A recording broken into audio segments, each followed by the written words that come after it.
Your family uses propaganda on each other every day. Don't get offended, we all do it.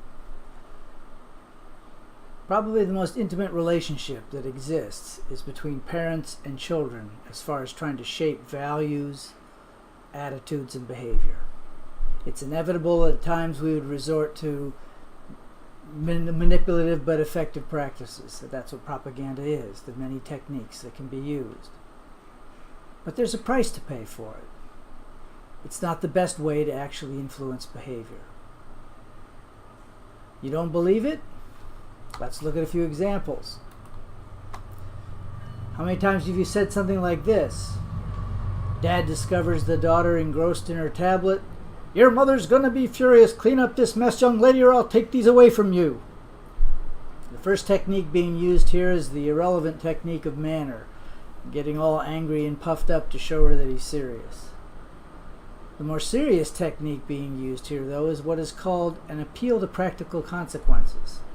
Now, this is an exploitation technique, and it's different from a genuine warning in which you're trying to warn somebody of the inevitable result of certain course of action. For it to be an appeal to practical consequences, the consequences need to be either arbitrary or exaggerated or imaginary. In this case, the real problem is not that he's going to take the toys away from her. That's an artificial and arbitrary consequence. The real problem with leaving your toys out is that somebody could step on them and break them or injure themselves, and it's not considerate to leave clutter all in a common space. The problem with using a manipulative technique like an appeal to practical consequences when it's not warranted is that over time you tend to get ignored, and look at how she's treating it. Now, I posted this example on Facebook and got a lot of interesting responses. And one of them that I thought was the most interesting are the people that said, well, if you really do take the toys away, then it won't be manipulation. And I'm thinking, oh, really? So it's kind of like Sharia law. If kids are caught kissing behind the barn and we stone them in the street, then it's not manipulative?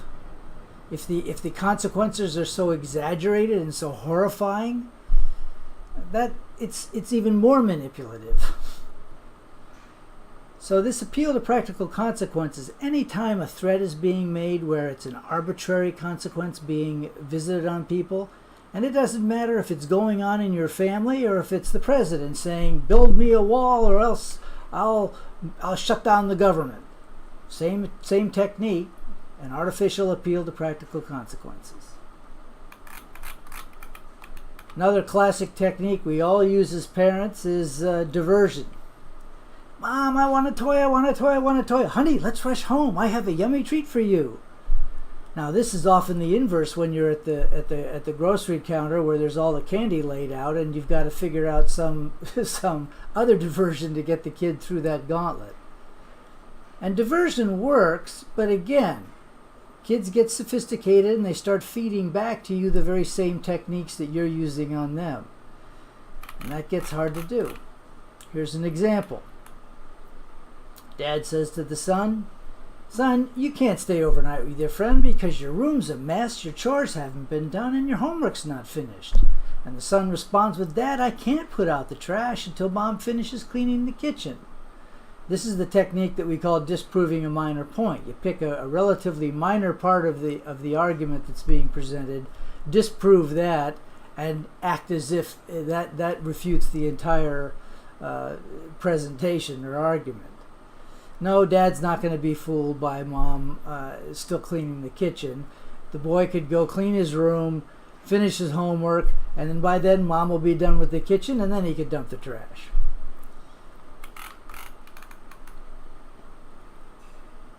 There's another technique, an appeal to flattery. It's a famous comic. Mom, any food I taste for the rest of my life will pale in comparison to the meal that you just cooked. Why, Jeremy, that's so and I want to get a tattoo. Didn't work. Really? Did you give the compliment first and everything? Just because we flatter people doesn't mean we can slide through some kind of inappropriate plan. Kids are famous at picking up on emphasis. Mom told me not to touch it. So here's the solution. This is emphasis, emphasizing some part of a warning or a command so as to refute the whole purpose of the whole command. So what goes on in a family, it's such an intimate relationship that when parents use manipulative propaganda techniques to get their kids to do what they want them to do, and I understand why we do it. We do it because the first time we do it, it's effective. But over time, it tends to corrode the relationship, and it tends to cause manipulative behavior from children right back at us. Now, some of the saddest techniques of propaganda are the ones that we internalize. It's one thing to be exposed to exploitational appeals to prejudice, but it's a different thing if we adopt prejudices. That's worse, because then we're limiting our own horizons. Another example of a very insidious propaganda technique and mode of thinking that many of us internalize is called inconceivability, where we don't believe or can't accept an idea just because we cannot conceive of it being actualized. In this case, in this example, Patricia's daughter suggests to her that now that she's retired, there's so many things she could do with her free time. And she answers, "Oh, I'm too old to get into anything new. I can't even imagine what I'd do." This is how dreams die. And we want a better fate for our children than this, for ourselves as well. And it's important given the environment that our children face. Classic techniques of bandwagon appeals are used for most peer pressure. Here's a good example. "Come on, man, just pop it. Everybody's getting high for the concert. It's going to be so awesome. What's your problem? Don't wimp out on me now." This is a classic appeal to join the bandwagon, coupled with an appeal to ridicule, calling you a wimp if you don't join the lemmings. Now, when it comes to seduction, people often hit other people with a barrage of techniques. In this case, the would-be Romeo says, "I don't know why you won't have sex with me, Karen. I thought you cared about me. All our friends are hooking up. If you can't at least do something with me, I'll have to break up with you." So this Romeo starts off with a technique that's called drawing the line. He draws a sharp line saying, if you have sex, you love me. If you don't have sex with me, that means you don't love me and don't care about me. And that's drawing a sharp distinction where it's really not appropriate to do so. The second technique, "all our friends are hooking up," is another join the bandwagon appeal. And the third technique is another appeal to practical consequences. Artificial consequence, if you don't put out, I'm going to break up with you. Very, very common when the stakes are high. People barrage each other with a series of propaganda techniques. And we want our children to be able to recognize this stuff as it's happening. It actually takes a while working with the 55 techniques in the propaganda game to be able to recognize them on the fly. But we want our daughter to be able to be prepared for the first time she gets propositioned to hook up. We want our sons to be able to resist bullying and bandwagon appeals, peer pressure, or pressure to treat girls as objects. It's a gauntlet growing up. We all remember it. We're just happy we survived, and we really kind of don't want to hear about what our kids are really facing until afterwards and after they survive. But they don't all survive. We live in a very, very different world. These little gems, everybody's got one. We think it's so wonderful, so convenient. What they represent is 24/7 peer group input that never existed before.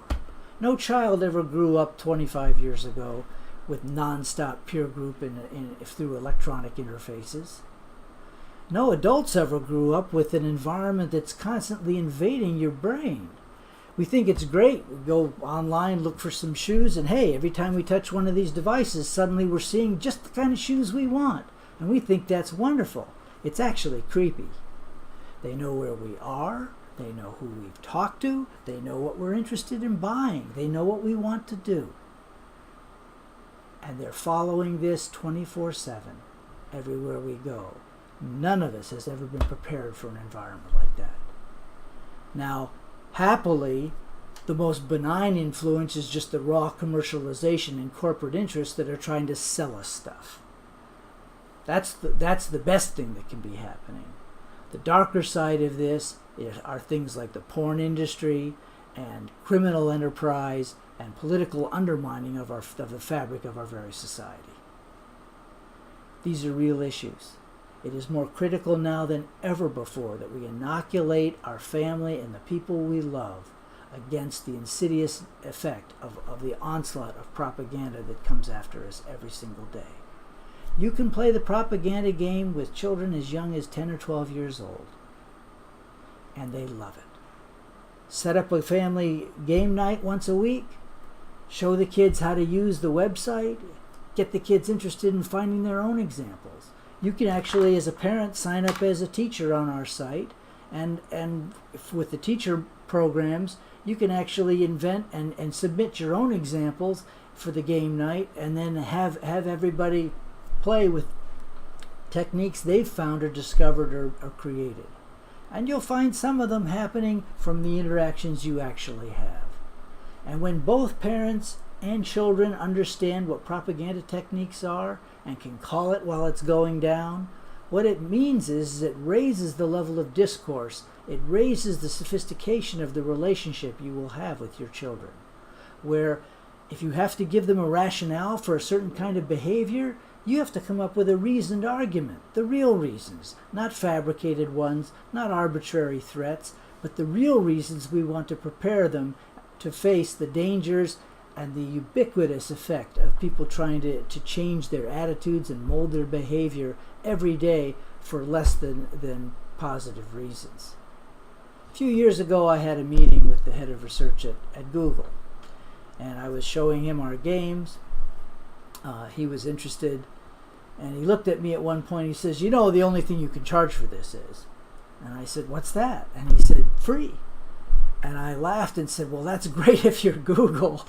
And I thought to myself, yeah, you make all your money off of advertising. I can't advertise to kids. It's creepy. But it goes on every day at a level that we never experienced before. So playing the propaganda game with your own family is something you can actually do to prepare both them and yourself for the brave new world we live in. And it will raise the level of the relationship you have with your children. It will make it more meaningful, and it will make the interaction and the family rules that you have happen at a level of what really matters, what's really at stake, not some artificial manipulation that just gets you through a crisis. Because if it's always crisis management, we all get desensitized. Kids tune you out, they stop listening, they start listening to the other voices that are all around. So this is serious. You can play propaganda at home with your family. You can also see that it's implemented in schools. Now, we all submit our kids to the institution that is public education or even private education. Either way, it's an institution. But we can have an effect on it. When you go to a PTA meeting and stand up and ask, what's being done for media literacy? What's being done to train my kids how to recognize fake and false reasoning and propositions so that they can actually think clearly and have the critical thinking skills to make good decisions in life. Tell them about the propaganda game. We've got a fabulous program for teachers. And even though it's an institution, it's made up of individuals. Individual teachers, individual principals, they're people first.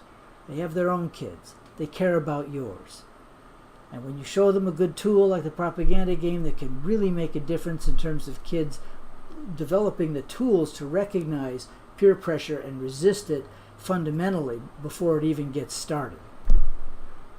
If you've got a nickel, help pay it forward, contribute to our Patreon site. If you've got a whole bunch of nickels, we are lean and mean and don't cost much for the massive potential that we can affect the world with. But we need help, and there's no easy shortcut for this. It Takes a couple of months of real self-education to learn these techniques, but all real education takes a committed effort. There's no magic pill that's going to make everybody brilliant. So check it out. Contact us. We'll be happy to help you any way we can.